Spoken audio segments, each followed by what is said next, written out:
러시아의 광활한 대지 위로 칠흑 같은 어둠이 내리앉으면 살을 애는 듯한 칼바람이 몰아치기 시작합니다.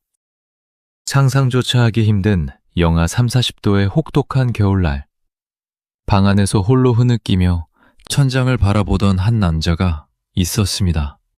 그의 이름은 레프 톨스토이. 이미 전쟁과 평화, 안나 카레니나 같은 불멸의 대작들을 써내며 전 세계적인 명성과 부를 거머쥔 그야말로 부러울 것 하나 없는 문학의 황제였죠. 하지만 수많은 방 안의 하인들과 화려한 귀족들의 찬사 속에서 그가 남몰래 한 일은 참으로 기괴했습니다. 그는 자신의 방 안에서 모든 권총을 찾아내 깊숙한 곳에 숨겼고 사냥용 총을 들고 나가는 것조차 스스로 금지했습니다. 왜 그랬을까요? 자기도 모르는 사이에 그 총구로 자신의 머리를 겨누고 방아쇠를 당겨버릴 것 같은 끔찍한 자살 충동에 시달렸기 때문입니다. 나는 왜 살고 있는가? 내가 지금 누리고 있는 이 막대한 부와 명성은 도대체 무슨 의미가 있단 말인가? 겉보기에는 완벽해 보였던 대문호의 영혼은 사실 철저하게 부서진 상태였습니다. 당시 19세기 후반의 러시아는 그야말로 피와 눈물로 얼룩진 지옥과도 같았습니다. 수백 년 동안 인간을 가축처럼 사고 팔던 잔혹한 농농제가 간신히 폐지되기는 했지만 명목상의 자유만 주어졌을 뿐 가난한 민중들의 삶은 단 조금도 나아지지 않았죠. 땅을 한 평도 가지지 못한 농민들은 여전히 귀족들의 무자비한 착취 속에서 하루하루를 연명해야 했습니다. 당시의 겨울철 러시아에서 추위를 견디기 위해 입는 두툼한 양털 외투 한 벌의 가치는 오늘날로 치면 평범한 노동자의 몇 달치 월급을 통째로 쏟아부어야만 겨우 살 수 있는 전 재산이나 다름없었습니다. 반면에 가난한 이들의 주식이었던 거칠고 딱딱한 호밀빵 한 조각은 목숨을 이어붙이는 유일한 생명줄이었지만 그마저도 없어서 수많은 아이들이 길거리에서 굶어 죽고 얼어 죽어가던 참혹한 시대였습니다. 톨스토이는 화려한 귀족 사회의 중심에 서서 그 비참한 현실을 똑똑히 목도했습니다. 사치와 탐욕에 찌든 귀족들은 단 하루의 파티를 위해 수천 명의 농민들이 1년 내내 피땀 흘려 번 돈을 탕진했고 길거리의 불황자들은 빵 한 조각을 구걸하다가 얼어붙은 얼음덩어리가 되어 마차바퀴에 깔려나갔습니다. 이 극단적인 모순 속에서 톨스토이는 깊은 환멸을 느꼈습니다. 내가 쓴 화려한 소설들이 이 비참한 사람들에게 무슨 도움이 된단 말인가 하는 거대한 회의감이 그의 목을 죄어왔던 것이죠. 인생의 벼랑 끝에 선 톨스토이는 결국 화려한 귀족의 옷을 벗어던지고 농민들이 입는 거친 무명 옷을 입은 채 직접 밭을 갈기 시작했습니다. 그리고 마침내 성경 속 산상수훈의 말씀, 즉 내 이웃을 내 몸과 같이 사랑하라는 순수한 가르침 속에서 영혼의 구원을 얻게 됩니다. 그는 복잡하고 어려운 문학적 수사들을 모두 걷어내고 세상에서 가장 가난하고 소외된 이들도 단번에 이해할 수 있는 가장 단순하면서도 거대한 이야기를 쓰기로 결심합니다. 그렇게 해서 탄생한 작품이 바로 사람은 무엇으로 사는가입니다. 톨스토이는 이 짧은 우화 속에 인간이 마주할 수 있는 가장 처절한 가난과 그 가난을 뛰어넘는 위대한 사랑의 기적을 담아내고자 했습니다. 자, 이제 위대한 대문호가 절망의 끝에서 건져올린 구원의 이야기 속으로 들어가 볼 시간입니다. 혹독한 추위가 몰아치던 러시아의 어느 작은 마을. 평생 외투 한 벌조차 제대로 갖지 못했던 한 가난한 구두 수선공의 발걸음을 따라가 보시죠. 본격적으로 시작하기 전에 구독과 좋아요 꼭 눌러주시면 이 따뜻한 이야기가 더 많은 분들에게 전해질 수 있습니다. 상상해 보십시오. 사방을 둘러보아도 오직 하얀 눈과 얼음뿐인 끝없는 러시아의 대지. 그 위로 살을 내는 듯한 칼바람이 몰아칩니다. 당시 러시아의 겨울은 단순히 추운 날씨를 의미하는 것이 아니었습니다. 그것은 매일 밤 찾아오는 죽음의 공포이자 가난한 자들의 숨통을 죄어오는 가혹한 형벌이었죠. 영하 30~40도를 넘나드는 날씨 속에서 밖을 걸어 다니려면 뼛속까지 파고드는 추위를 막아줄 두툼한 양털 외투가 필수적이었습니다. 하지만 우리 주인공인 가난한 구두수선공 시몬의 처지는 참으로 처량했습니다. 집안을 아무리 뒤져보아도 그와 그의 아내 마트리오나가 가진 것이라고는 털이 다 빠지고 가죽마저 낡아 구멍이 숭숭 뚫린 단 한 벌의 양털 외투가 전부였습니다. 그마저도 겉감은 누덕누덕 기운 자국으로 가득해 바람이 쉴 새 없이 새어들어왔죠. 부부가 외출할 때는 이 옷 한 벌을 번갈아 입어야만 했습니다. 시몬이 옷을 입고 밖으로 나가면 아내는 불도 제대로 떼지 못해 얼음장처럼 차가운 방 안에서 덜덜 떨며 남편이 돌아오기만을 기다려야 하는 비참한 현실이었습니다. 마트려나, 내가 오늘 꼭 마을에 가서 밀린 구두 수선비를 수금해 오겠소. 그리고 그 돈으로 새 양가죽을 사서 올 겨울에는 당신과 내가 함께 입을 제대로 된 외투를 꼭 만들어주겠소. 시몬은 아내에게 굳은 다짐을 남기고 길을 나섰습니다.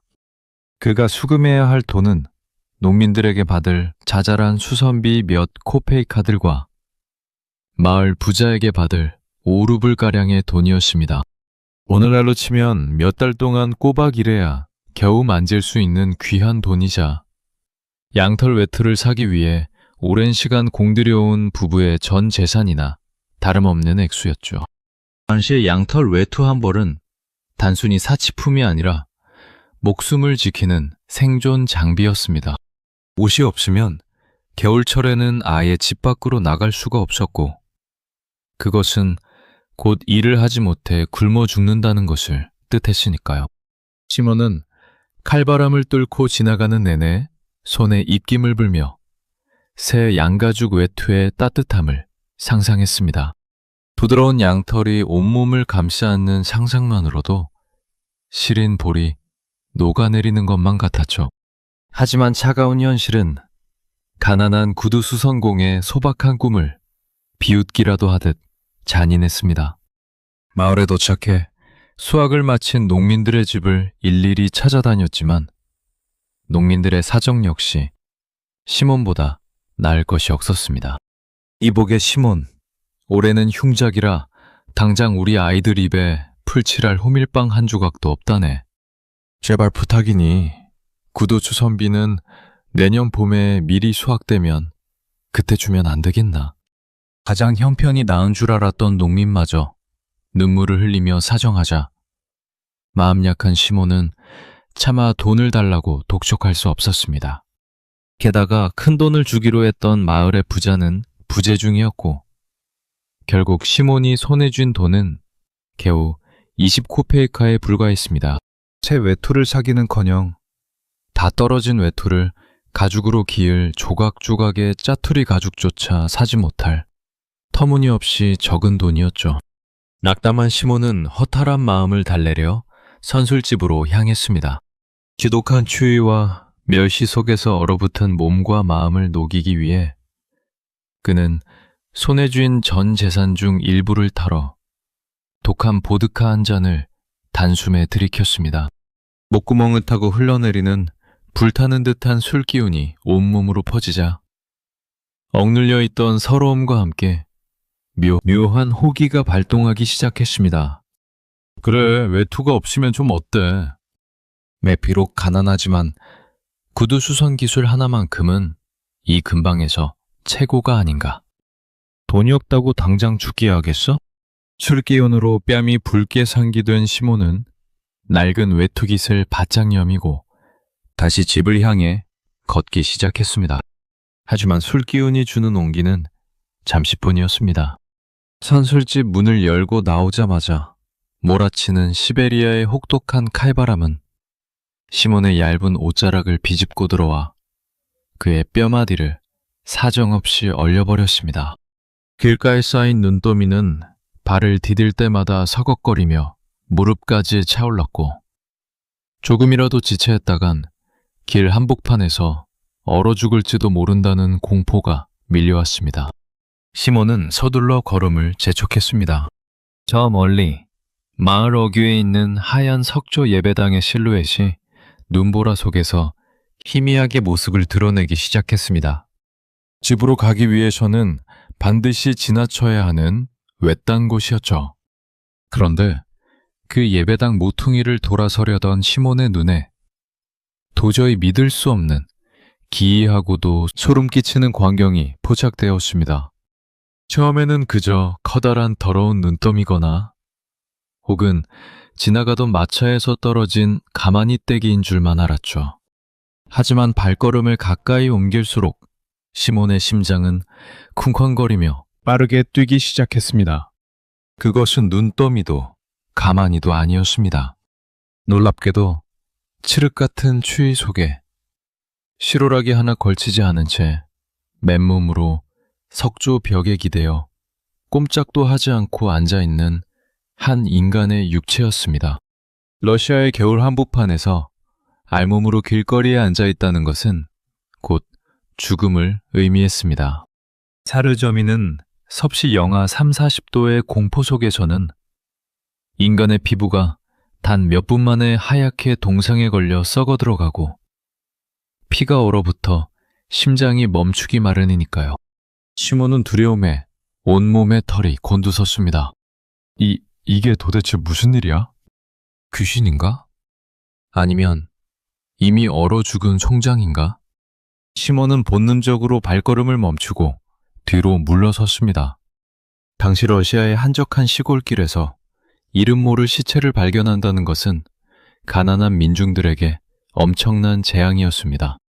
관청의 관리들과 경찰들이 들이닥치면 시체를 처음 발견한 사람을 살인 용의자로 몰아세우며 없는 죄도 뒤집어 씌우기 일쑤였기 때문입니다.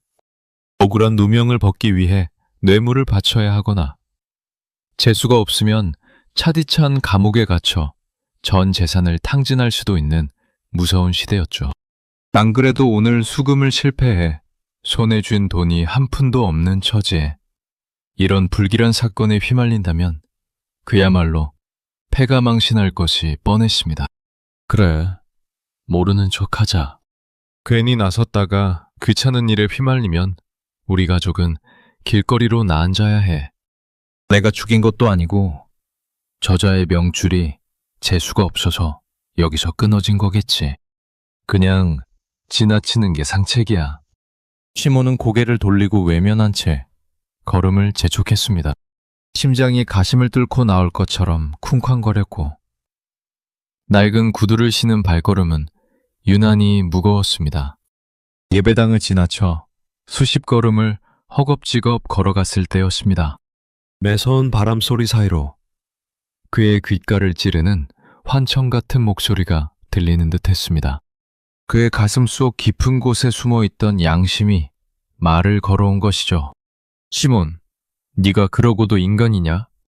너는 비록 다 낡아빠진 외투지만 옷이라도 입고 있고 돌아가면 따뜻한 호밀빵 한 조각이라도 내어줄 아내가 기다리는 집이 있잖느냐. 그런데 저 사람은 이 차가운 맨땅 위에서 옷 한 벌 없이 얼어 죽어가고 있는데 너는 네 한 몸 편하자고 저 가여운 영혼을 버리고 도망치겠다는 말이냐.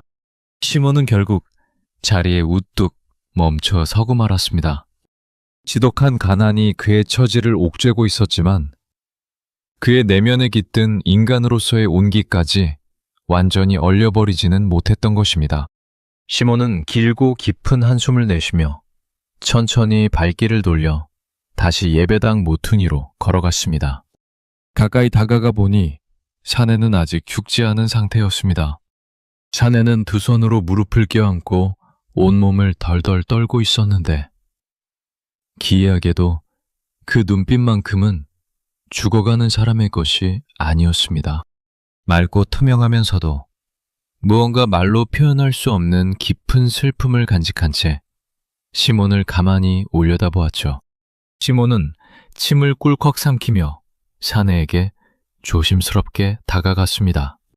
시몬은 사내의 눈빛과 마주치는 순간 온몸이 뻣뻣하게 굳어버리는 듯한 기분을 느꼈습니다. 그 눈빛은 길거리의 불황자가 던지는 비굴한 구걸의 눈빛이 아니었습니다. 오히려 너무나 맑고 고결하여 가난에 찌들어 모른 척 도망치려 했던 시몬 자신의 초라한 양심을 거울처럼 훤히 비추는 듯했죠.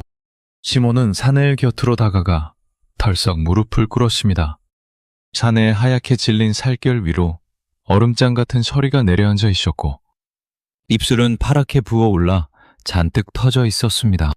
시몬은 얼른 자신이 입고 있던 유일한 재산, 그 낡은 양털 외투를 벗어 사내의 어깨 위로 덮어주었습니다. 여보시오, 정신이 좀 드시오. 이 엄동설 안에 도대체 왜 이런 곳에 옷 한 벌 없이 쓰러져 있는 거요? 당신을 이렇게 만든 몹쓸 놈들이 누구란 말이오? 시몬이 다급하게 물었지만 사내는 그저 몸을 잘게 떨며 아주 낮고 가냘픈 목소리로 겨우 한마디를 뱉어낼 뿐이었습니다. 저는 이 고장 사람이 아닙니다. 신께서 저를 벌하셨습니다. 신이 벌을 내렸다고요? 아니, 무슨 죄를 지었는지는 모르겠지만 아무리 그래도 이 칼바람 속의 사람을 알몸으로 내던져 두다니요. 자, 일단 내 옷을 입으시오. 그리고 내 신발이라도 한 짝 나누어 신읍시다. 시몬은 투덜거리면서도 자신이 신던 낡은 장화 한 짝을 벗어 사내의 얼어붙은 발에 신겨주었습니다. 그리고 사내를 부축해 일으켜 세웠죠. 외투를 사내에게 양보한 탓에 이제 시몬의 몸 위에는 얇은 셔츠 한 장만이 남게 되었습니다. 순식간에 시베리아의 매서운 바람이 시몬의 살가죽을 파고들었고 이가 딱딱 부딪히며 온몸이 떨려왔습니다. 머릿속에서는 집에 홀로 앉아 남편이 새 양가죽을 사오기만을 손꼽아 기다리고 있을 아내 마트리오나의 얼굴이 스쳐 지나갔습니다. 돈을 벌어오기는커녕 우리 가족의 유일한 외투마저 이름 모를 낯선 사내에게 입히고 발가벗은 채 돌아가는 남편을 보면 아내가 어떤 반응을 보일지 불을 보듯 뻔했기 때문입니다.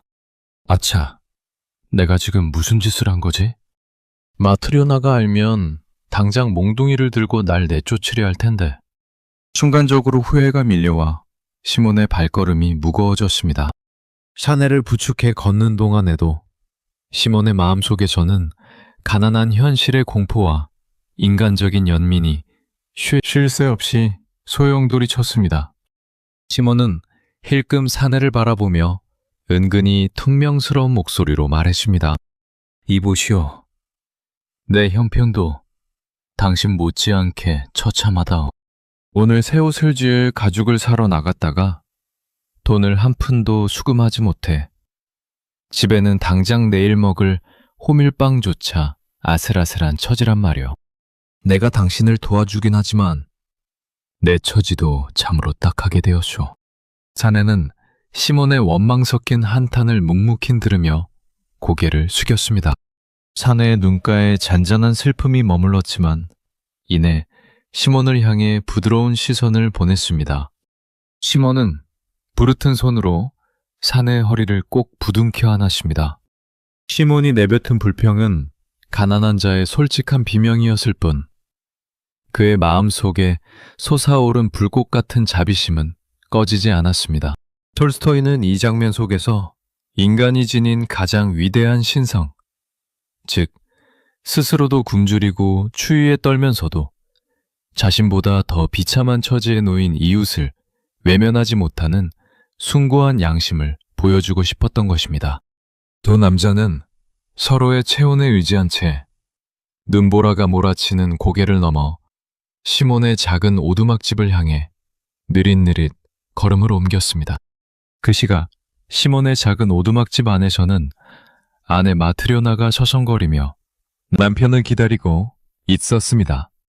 집안의 가마솥에는 불을 지피 땔감마저 부족해 훈기라고는 전혀 없었고 사방의 벽 틈새로 들어오는 한기에 마트르나는 낡은 천조각을 어깨에 두른 채 손을 비벼댔습니다.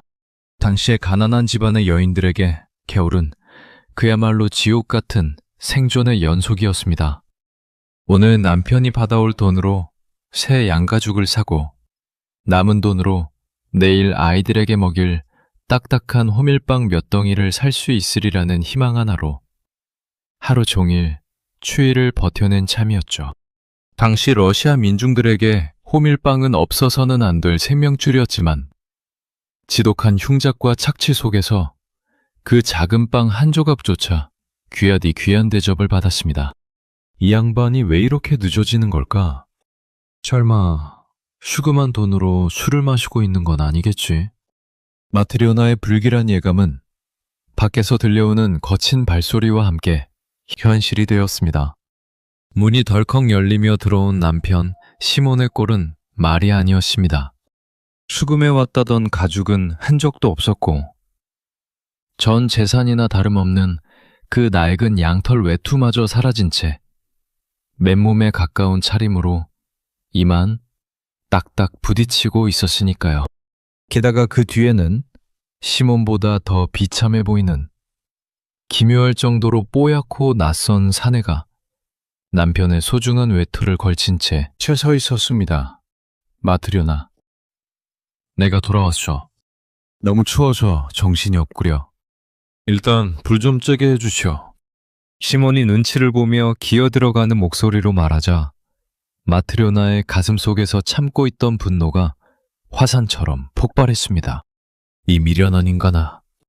외투는 어디다 팔아먹고 새 가죽은커녕 웬 알지도 못하는 불황자를 집구석에 끌고 들어온 거예요. 내일 당장 우리 아이들 입에 넣어줄 호밀빵 한 조각도 없는 마당에 정신이 있는 거예요, 없는 거예요? 마트리오나는 당장이라도 몽둥이를 지켜들 기세로 쏘아붙였습니다. 그녀의 분노는 결코 심성이 악해서가 아니었습니다. 그것은 지독한 가난이 만들어낸 슬픈 본능이자 자식들을 굶겨 죽일 수 없다는 어머니의 날카로운 생존 현실이었죠. 당장 먹을 빵도 부족한 마당에 낯선 식구를 하나 더 거둔다는 것은 온 가족이 다 함께 굶어 죽자는 소리와 다름없었으니까요. 마트리오나는 씩씩거리며 낯선 사내를 매섭게 노려보았습니다. 사내는 아무런 변명도 하지 않은 채 방구석에 고개를 숙이고 묵묵히 서 있었습니다. 그의 커다란 눈망울 속에는 원망 대신 깊은 슬픔과 미안함이 가득 배어 있었죠. 시몬은 아내의 옷자락을 붙잡으며 애원하듯 속삭였습니다. 마트리오나, 제발 진정하시오. 저 사람은 갈 곳이 없어 예배당 모퉁이에서 벌거벗은 채 얼어 죽어가던 불쌍한 영혼이요. 당신 마음속에 신이 있다면 어떻게 저 사람을 그냥 지나칠 수 있겠소? 제발 그 노여움을 거두고 따뜻한 빵 한 조각이라도 메어줍시다. 신이 있다면 외면할 수 없다는 남편의 처절한 말에 마트리오나의 매서운 눈빛이 순간 흔들리기 시작했습니다. 마트리오나의 가슴 속에서는 여전히 거친 폭풍이 몰아치고 있었습니다. 당장 내일 아침 아이들에게 먹일 딱딱한 호밀빵 몇 조각이 전부인 부엌의 선반을 떠올리면 남편의 대책 없는 자비심에 머리가 지끈거렸죠. 하지만 방구석에 유령처럼 소리 없이 서 있는 사내를 다시금 찬찬히 바라보았을 때 그녀의 날카롭던 시선은 묘하게 흔들리기 시작했습니다.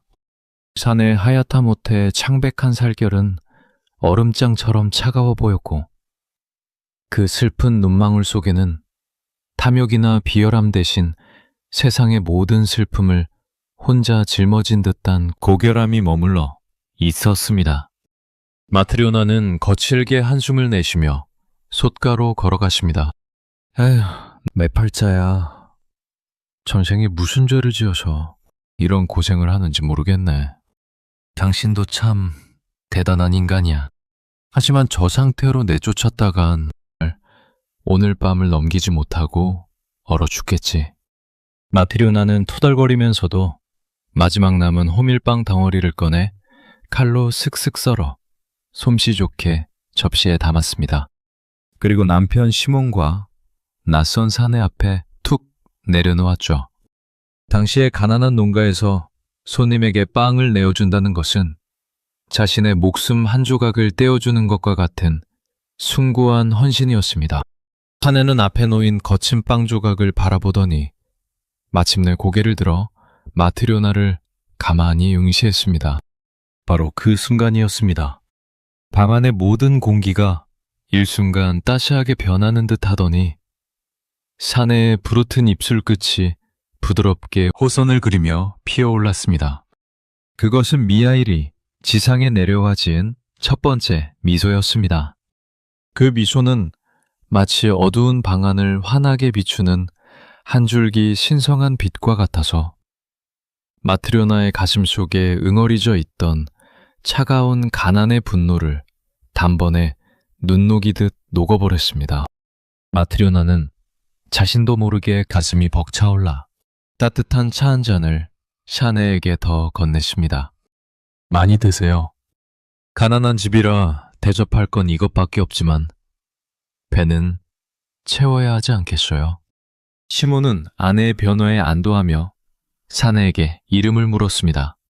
사내는 조용히 미하일이라고 대답할 뿐 자신이 어디서 왔는지 왜 알몸으로 있었는지에 대해서는 끝내 입을 열지 않았습니다. 톨스토이는 미하일의 이 첫 번째 미소 속에 신이 던진 첫 번째 수수께끼의 해답을 심어두었습니다. 인간의 마음 속에는 무엇이 있는가에 대한 답. 그것은 바로 가혹한 현실과 가난의 공포 속에서도 끝내 싹을 틔우고야 마는 타인을 향한 위대한 연민과 사랑이었습니다.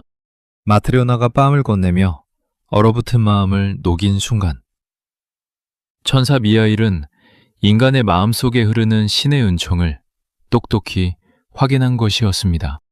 그날 밤 이후 정체를 알 수 없는 사내 미하일은 시몬의 작은 오두막집에 머물며 구두수선 일을 배우기 시작했습니다. 갈 곳도 없고 연고도 없는 그를 시몬이 거두어 준 것이었죠. 신기한 일은 그 다음부터 일어났습니다.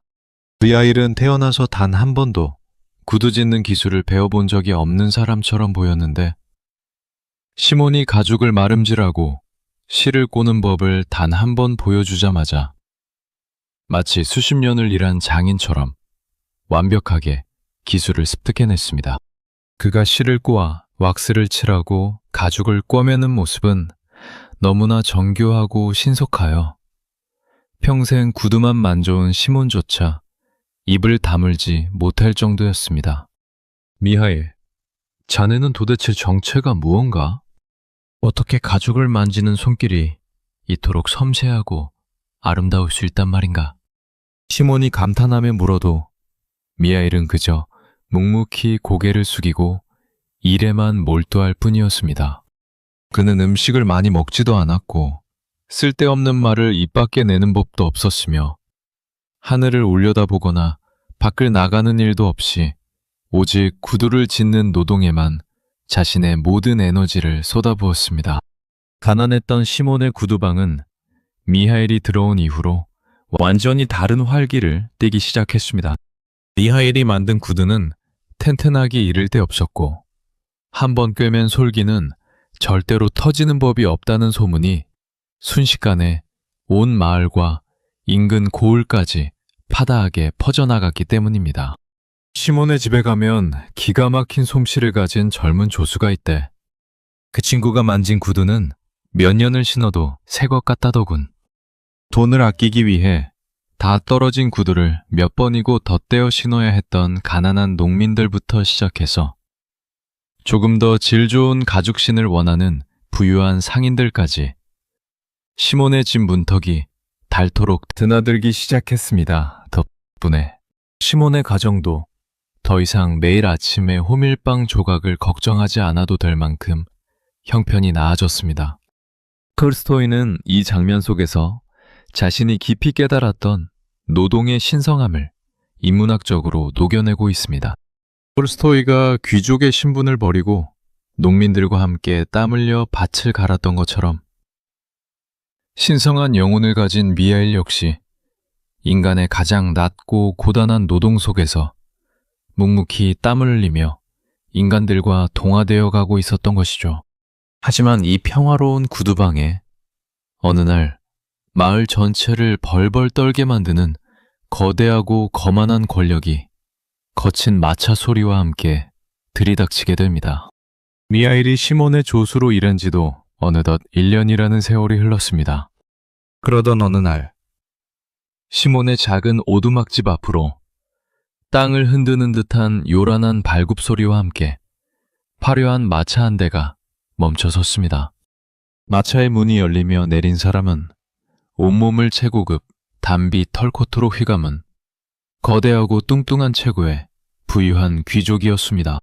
그의 등 뒤에는 하인들이 쩔쩔매며 호위를 하고 있었고 그의 오만하고 거만한 태도는 단번에 집안의 공기를 얼어붙게 만들었죠. 당시 러시아의 귀족층은 농민들을 인간 이하로 취급하며 자신들의 권력과 부를 과시하기 위해 가난한 이들의 노동력을 무자비하게 착취하던 절대 권력자들이었습니다. 니놈이 이 근방에서 구두를 그렇게 잘 짓는다는 시몬이냐? 귀족은 거만한 걸음걸이로 방 안으로 걸어 들어오더니 하인이 들고 있던 커다란 보따리를 탁자 위에 쿵 하고 내려놓았습니다. 그 보따리 속에서 나온 것은 시몬이 평생 단 한 번도 보지 못한 묘할 정도로 부드럽고 윤기가 흐르는 최고급 독일제 가죽이었습니다. 오늘날로 치면 수천만 원을 호가하는 명품 중의 명품 가죽이었죠. 귀족은 시몬의 턱 밑에 대고 손가락질을 하며 으름장을 놓기 시작했습니다. 잘 들어라. 이 가죽으로 내가 1년 동안 신어도 절대 닳지 않고 솔기가 터지지 않으며 내 발에 조금의 불편함도 주지 않는 최고의 장화를 만들어내라. 만약 약속을 어기거나 가죽을 망치면 네 놈을 당장 감옥에 쳐넣어 평생 빛을 보지 못하게 만들 것이다.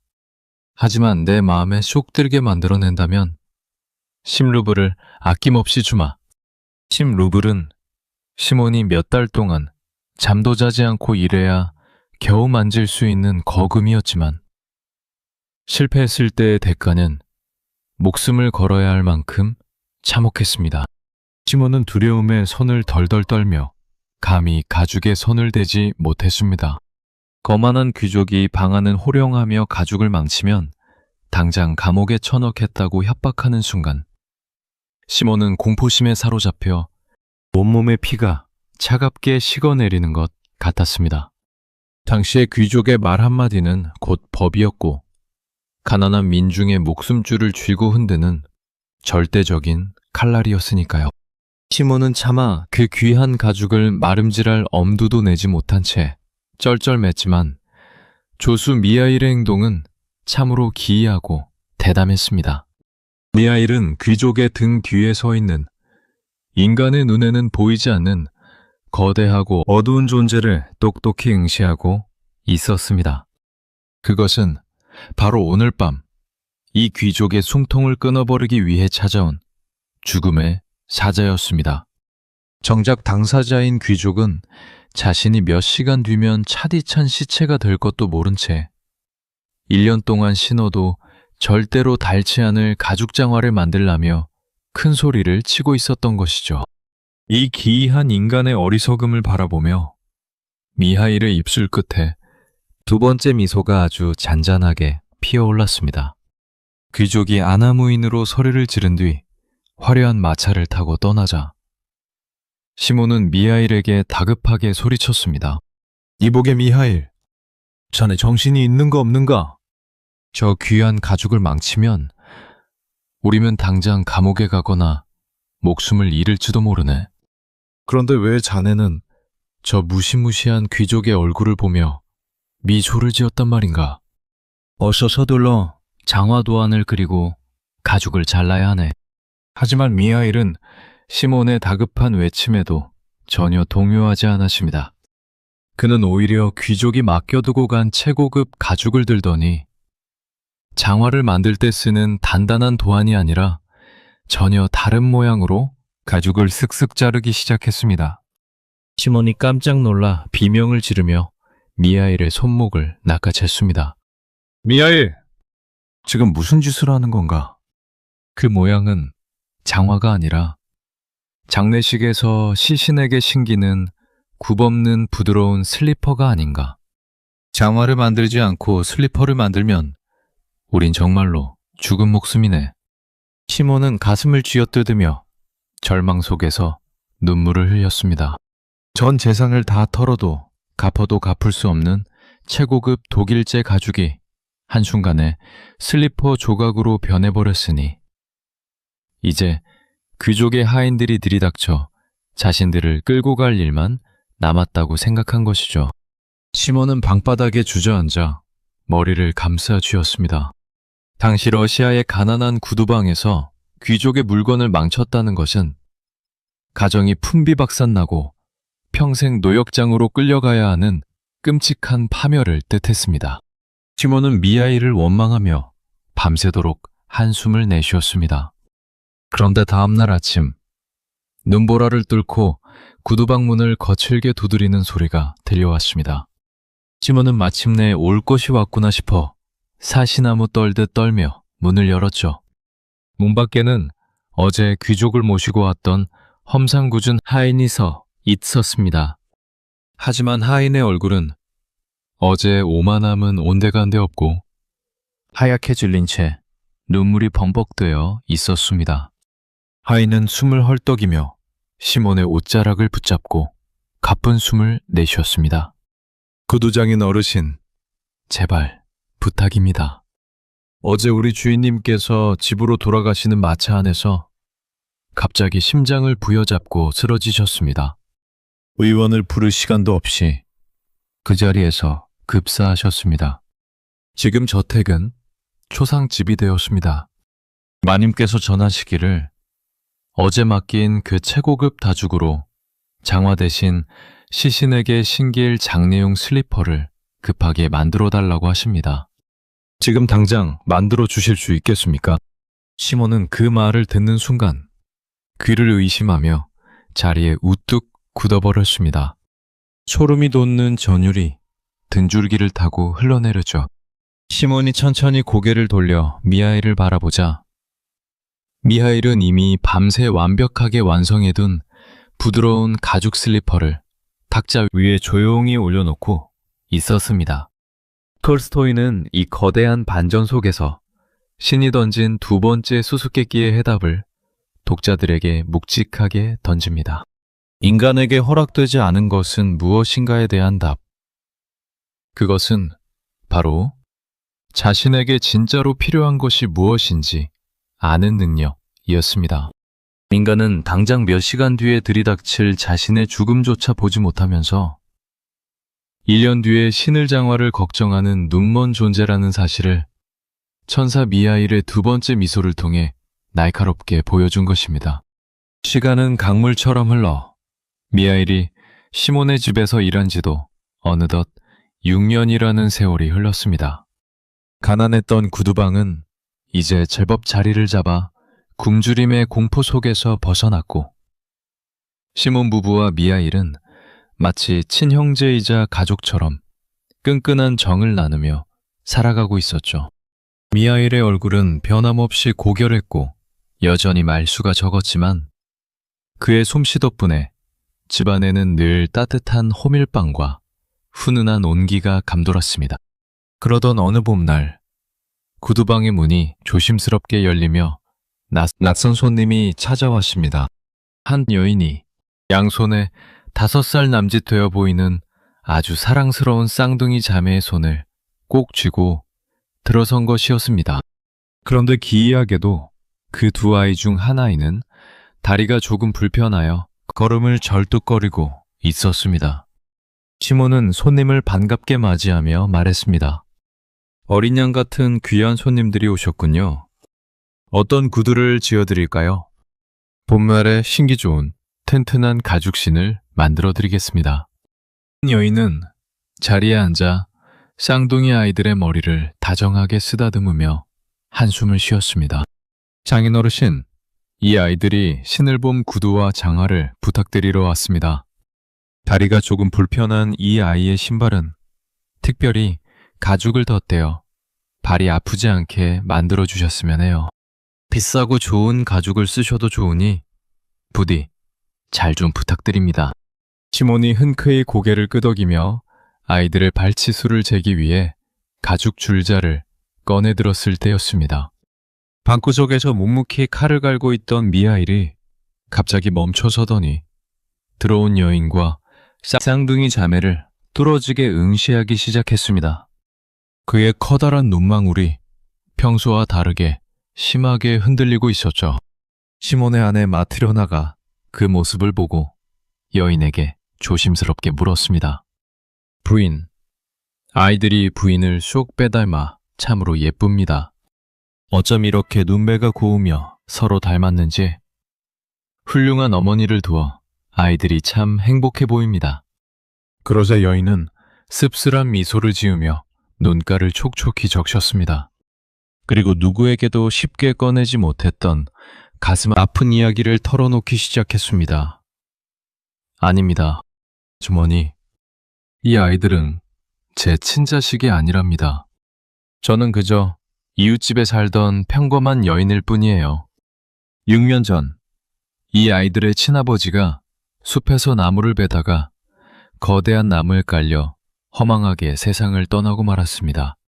그리고 며칠 뒤, 이 쌍둥이를 낳은 친어머니 역시 산후조리도 제대로 하지 못한 채 지독한 가난과 절망 속에서 숨을 거두고 말았죠. 당시에 이 아이들은 갓 태어난 핏덩어리들이었습니다. 마침 저도 그때 아이를 낳았기에 젖줄이 마르기 전에 이 가여운 쌍둥이들에게 제 젖을 물려 함께 키우기 시작했답니다. 제 친자식은 얼마 지나지 않아 신의 뜻대로 하늘나라로 먼저 떠났지만 저는 이 아이들을 차마 외면할 수 없었습니다. 피 한 방울 섞이지 않았지만 내 아이를 대신해 신이 보내주신 선물이라 생각하며 제 모든 사랑을 쏟아부어 지금까지 애지중지 키워온 것이랍니다. 여인의 고백은 참으로 숭고했습니다.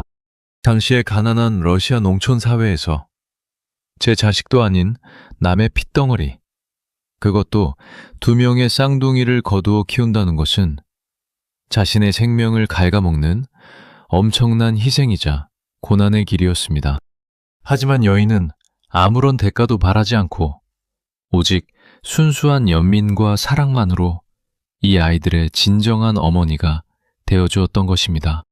톨스토이는 이 장면 속에서 혈연을 뛰어넘는 이웃 간의 거대한 사랑과 연대의식을 인문학적으로 보여주고자 했습니다. 여인의 눈물이 탁자 위로 툭 떨어지는 순간 구두방 안에는 설명할 수 없는 신성하고 거대한 기적이 흘러넘치기 시작했습니다.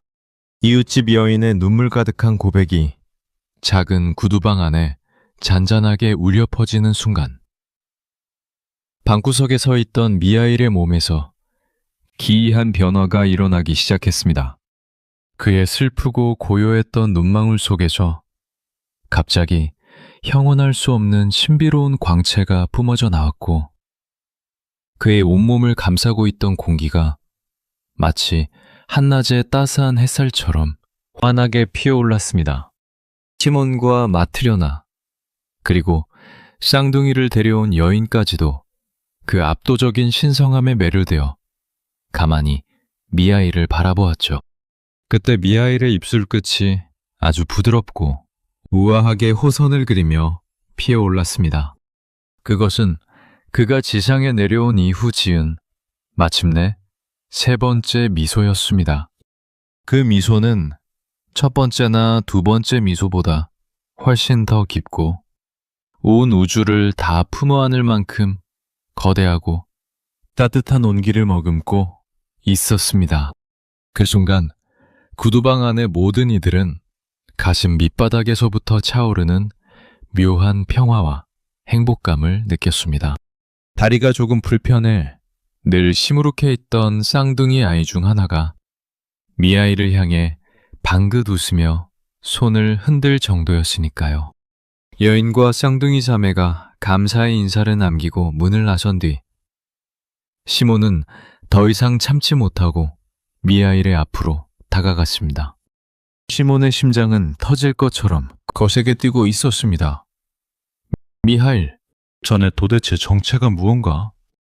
방금 자네의 몸에서 뿜어져 나온 그 신비로운 빛은 무엇이며 왜 그 가여운 쌍둥이 아이들과 여인을 보며 그토록 눈부신 미소를 지었단 말인가? 이제는 제발 자네의 비밀을 나에게 말해주게. 자네는 평범한 인간이 아니지 않은가? 시몬의 간절한 물음에 미하일은 늘 입고 있던 거친 무명 옷을 천천히 벗어내렸습니다. 그러자 놀라운 광경이 펼쳐졌습니다. 그가 옷을 벗자마자 그의 등 뒤에서 눈이 부시도록 하얗고 거대한 천사의 날개가 서서히 펼쳐지기 시작한 것입니다. 방 안은 순식간에 천상의 빛으로 가득 찼고 마트르나는 너무나 놀라 무릎을 꿇은 채 손을 모아 기도하기 시작했습니다. 미하일은 인간의 음성이 아닌 마치 맑은 종소리가 울려 퍼지는 듯한 고결한 목소리로 시몬 부부를 향해 드디어 자신의 입을 열었습니다.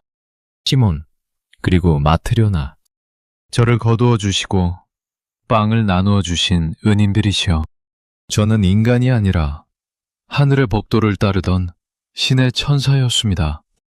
제가 6년 전 그 차디찬 석조 예배당 모퉁이에 실오라기 하나 걸치지 못한 채 쫓겨나 앉아 있었던 것은 신께서 저에게 내리신 거대한 형벌이자 수수께끼를 풀기 위한 여정이었습니다. 그리고 방금 그 위대한 이웃 여인의 사랑 속에서 저는 신이 내린 마지막 세 번째 수수께끼의 답을 찾았습니다.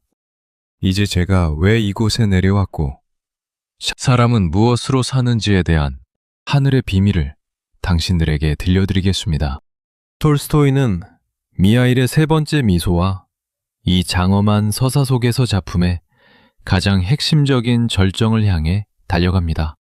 부모를 잃은 핏덩어리 쌍둥이들이 차디찬 길바닥에서 굶어 죽지 않고 이토록 아름답게 자랄 수 있었던 것은 피가 섞인 부모의 사랑이 있어서가 아니었습니다. 아무런 대가도 관계도 없는 평범한 이웃 여인이 오직 가슴 속에 신성한 연민과 사랑만으로 자신의 젖줄을 내어주었기 때문입니다. 즉 인간의 삶을 지탱하는 가장 거대한 온기는 스스로를 돌보는 이기심이 아니라 타인의 빈자리를 채워주는 이웃의 숭고한 사랑이라는 사실을 천사는 온몸의 빛으로 증명해 보인 것입니다. 천사 미하일의 온몸에서 뿜어져 나오는 눈부신 광채는 시몬의 작은 오두막집 구석구석을 가득 채웠습니다. 그 빛은 눈이 멀 것 같은 강렬한 빛이 아니라 어머니의 품속처럼 마음을 한없이 편안하게 만들어주는 신비로운 온기를 머금고 있었죠. 시몬과 마트려나는 넋을 잃은 채 그 자리에 엎드려 천사의 장엄한 자태를 우러러 보았습니다. 미하일은 긴 숨을 내쉬며 마침내 자신이 하늘에서 지상으로 추락할 수밖에 없었던 6년 전의 그 비밀스러운 비하인드 스토리를 털어놓기 시작했습니다. 6년 전, 저는 신의 명령을 받고 한 가난한 여인의 영혼을 거두기 위해 이 지상으로 내려왔었습니다. 그 여인은 방금 구루방을 다녀간 그 쌍둥이 자매를 막 출산한 친어머니였습니다. 제가 그녀의 방에 들어섰을 때 여인은 지독한 산후통과 가난 속에서 피를 흘리며 신음하고 있었죠. 그녀는 제 옷자락을 붙잡고 눈물을 흘리며 애원했습니다. 천사여, 제 남편은 불과 며칠 전 숲에서 나무에 깔려 죽었고 저마저 지금 영혼을 거두어 가시면 이 눈도 못 뜬 핏덩어리 쌍둥이들은 도대체 누구의 손에서 자란단 말입니까?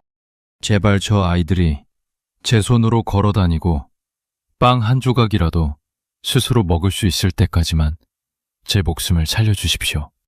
미하일은 잠시 말을 멈추고 슬픈 눈빛으로 허공을 바라보았습니다.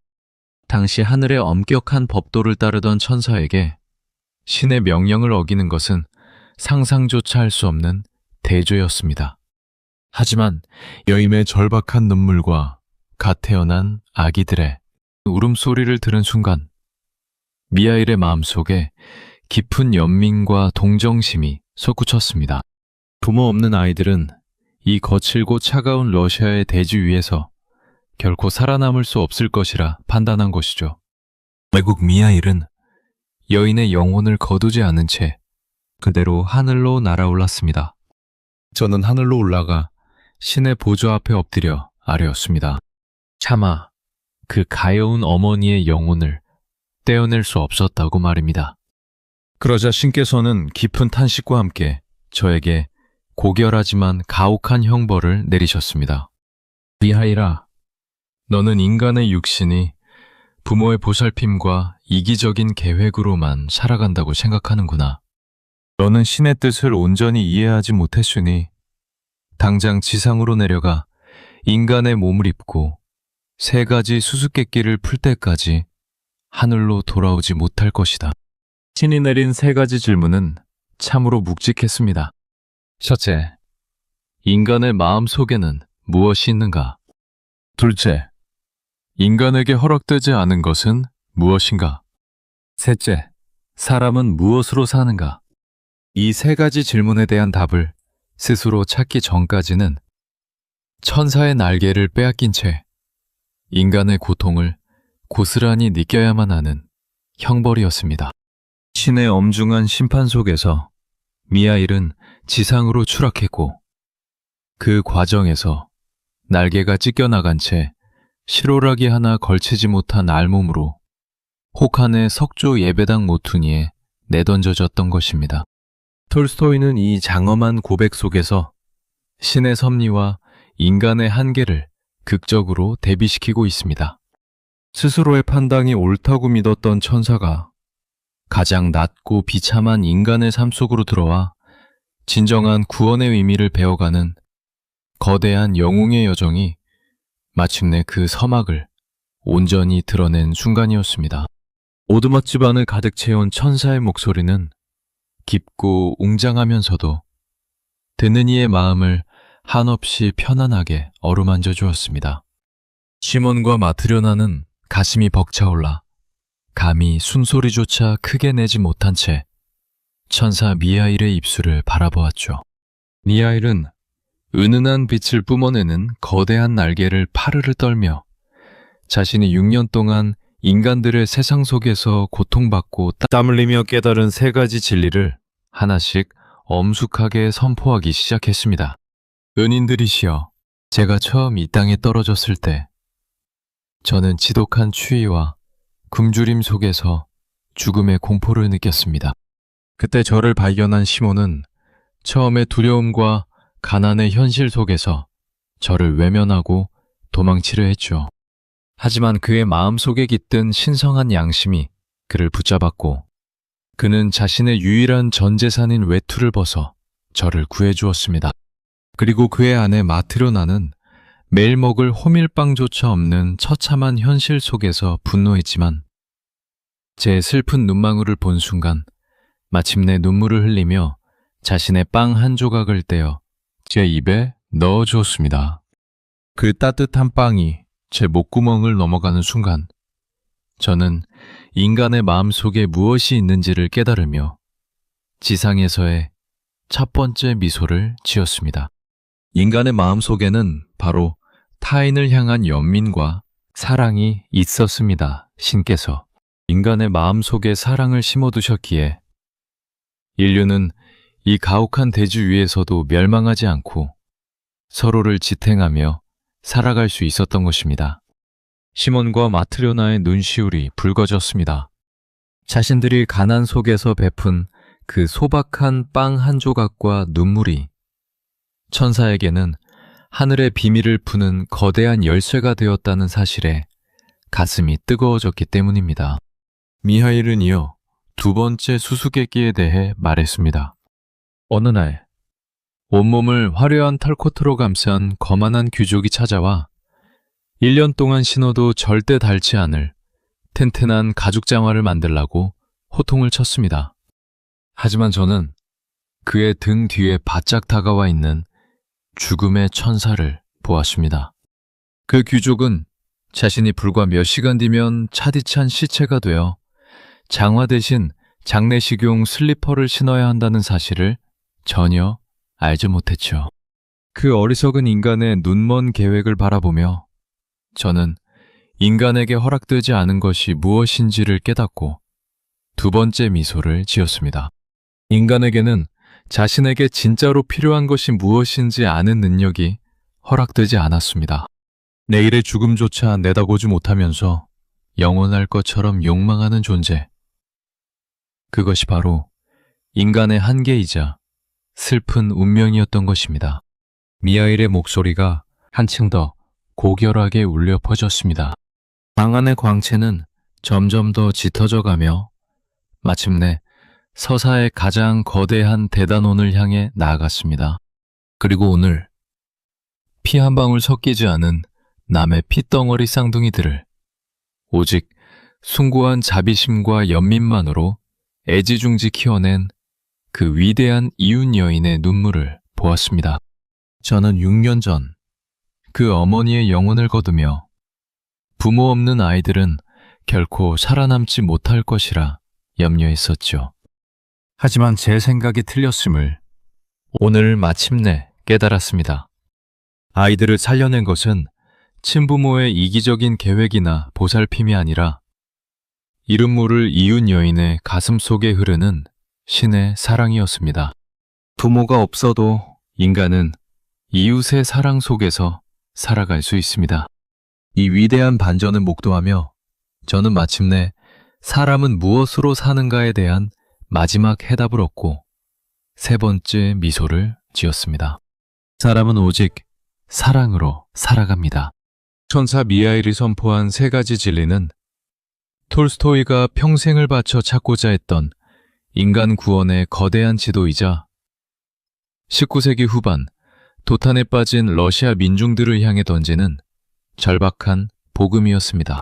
인간은 스스로의 힘이나 완벽한 계획으로 살아가는 것이 아니라 자신도 모르는 사이에 타인이 베푸는 온정과 피보다 진한 이웃의 사랑 속에서 비로소 생명을 이어갈 수 있다는 대문호의 날카로운 성찰이 오두막집 안을 가득 채웠습니다. 천사 미하일의 위대한 선포가 끝나자마자 시몬의 작은 오두막집 지붕이 온데간데 없이 사라진 듯 사방이 드넓은 밤하늘과 연결되는 기이한 환산이 펼쳐졌습니다. 천사의 거대하고 하얀 날개는 이제 온 방안을 덮고도 남을 만큼 거대하게 펼쳐졌고 그 날갯짓이 일 때마다 뼛속까지 시리던 러시아의 겨울 한풍은 온데간데 없이 사라지고 향긋한 봄날의 온기가 가득 피어올랐습니다. 미하일의 몸은 점차 인간의 거친 육신을 벗어던지고 투명하고 고결한 빛의 덩어리로 변해가기 시작했습니다. 시몬, 그리고 마트료나, 당신들이 베푼 그 소박한 빵 한 조각과 양털 외투 한 벌이 없었다면 저는 지상의 차가운 땅바닥에서 인간의 절망을 배우며 영영 하늘로 돌아가지 못했을 것입니다. 가난 속에서도 신성한 양심을 잃지 않은 당신들의 영혼에 하늘의 영원한 축복이 함께하기를 기원합니다. 미하일의 목소리는 이제 구두방 안뿐만 아니라 온 우주에 울려 퍼지는 웅장한 찬송가 소리처럼 변해갔습니다. 그가 두 손을 모아 하늘을 향해 고개를 들자 오두막집 한복판을 관통하는 거대하고 찬란한 빛의 기둥이 뿜어져 나왔습니다. 그 빛의 기둥은 밤하늘의 구름을 뚫고 끝이 보이지 않는 영원의 세계를 향해 곧게 뻗어 올라갔죠. 미하일은 천상의 존재가 되어 그 빛을 타고 천천히 지상을 떠나기 시작했습니다. 그의 몸이 공중으로 떠오를수록 그가 6년 동안 묵묵히 흘렸던 땀방울과 구두방 구석구석에 남아있던 가난의 흔적들이 모두 눈부신 금빛 가루가 되어 사방으로 흩날렸습니다. 시몬과 마트리오나는 가슴 벅찬 감동 속에서 흘러내리는 눈물을 닦을 생각도 하지 못한 채 하늘로 복귀하는 천사의 마지막 모습을 넋을 잃고 바라보았습니다.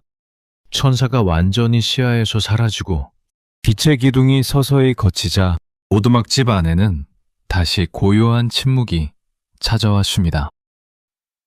하지만 그 침묵은 예전에 그 시리고 무서운 가난의 침묵이 아니었습니다. 방 안에는 여전히 천사가 남겨둔 말로 다 표현할 수 없는 영적인 충만함과 따스한 온기가 감돌고 있었죠. 탁자 위에는 미하일이 밤새 정성스럽게 지어놓은 튼튼한 구두들과 이웃 여인의 쌍둥이 자매를 위해 마름질해둔 아름다운 봄 가죽신이 영롱하게 빛나고 있었습니다. 시몬은 아내 마트리오나의 부르튼 손을 꼭 쥐었습니다. 두 사람은 이제 더 이상 매일 아침에 먹을 호밀빵 조각이 부족할까봐 혹은 혹독한 추위 속에 외투가 한 벌밖에 없다고 해서 서로를 원망하거나 절망하지 않을 것입니다. 그들은 인간의 삶을 진짜로 지탱하는 것이 물질적인 풍요나 완벽한 계획이 아니라 서로를 향한 따뜻한 연민과 사랑이라는 절대적인 진리를 온몸으로 체험했기 때문입니다. 가난한 구두 수선공의 집에서 일어난 이 작은 기적은 그렇게 러시아의 거친 눈보라를 뚫고 영원한 구원의 대단원을 완성했습니다. 천사가 거대한 빛의 기둥이 되어 하늘로 돌아간 뒤 시몬의 작은 오두막집에 남겨진 온기는 시베리아의 그 모진 겨울을 완전히 녹여버렸습니다. 톨스토이가 절망의 벼랑 끝에서 써내려간 이 위대한 우화는 단순히 100여 년 전 러시아 농촌의 구두방 이야기로 끝나지 않습니다. 이것은 대문호가 자신의 목을 죄어오던 자살 충동을 극복하고 인간이라는 존재에 대한 지독한 환멸 속에서 건져 올린 인류를 향한 가장 절박한 구원의 메시지이기 때문입니다. 오늘날 우리가 살아가는 21세기의 현대사회는 어쩌면 19세기 후반의 러시아보다 더 차갑고 혹독할지도 모릅니다. 양털 외투 한 벌이 없어서 떨던 시몬의 시대와 달리 우리는 물질적인 풍요 속에서 최첨단 기술을 누리며 살아가고 있죠. 하지만 우리의 영혼은 어떻습니까? 더 좋은 옷을 입고 더 넓은 집에 살면서도 당장 내 옆에 있는 이웃이 어떤 고통 속에서 얼어 죽어가고 있는지 외면한 채 살아가고 있지는 않나요? 끊임없는 경쟁과 탐욕 속에서 우리는 매일 당장 우리에게 무슨 일이 일어날지도 모른 채 영원히 닳지 않을 장화만을 갈구하며 눈먼 계획을 세우고 있는지도 모릅니다. 톨스토이는 천사 미하일의 세 가지 미소를 통해 현대인들의 얼어붙은 심장에 날카로운 송곳을 찌릅니다. 우리가 완벽하다고 믿는 자본의 논리와 이기적인 계획은 결코 우리의 생명을 구원하지 못합니다. 인간이 진정으로 살아갈 수 있는 이유는 스스로를 돌보는 영악한 이성 때문이 아니라 나보다 더 약하고 비참한 처지에 놓인 이웃을 바라보며 눈물 흘릴 줄 아는 그 신성한 연민의 마음 속에 있기 때문입니다. 피 한 방울 섞이지 않은 쌍둥이들을 제 자식처럼 키워낸 이웃여임의 헌신처럼 우리의 삶은 언제나 누군가가 보이지 않는 곳에서 베풀어준 숭고한 사랑 속에서 비로소 지탱되어 왔습니다. 광활한 러시아의 대지 위로 흩날리던 금빛 천사의 가루는 이제 시공간을 뛰어넘어 지금 이 영상을 보고 계신 여러분의 가슴 속으로 들이치고 있습니다. 톨스토이가 절망의 끝에서 우리에게 던진 이 불멸의 인문학적 질문을 이제 스스로에게 던져볼 시간입니다. 당신은 지금 도대체 무엇으로 살고 있습니까? 눈앞의 이익과 불안 속에서 잠시 잃어버렸던 타인을 향한 연민의 불꽃을 다시 짚일 때 우리 안의 천사 역시 미하일처럼 눈부신 미소를 지으며 깨어나게 될 것입니다. 대문호가 남긴 구원의 대여정에 끝까지 함께 해주셔서 진심으로 감사합니다.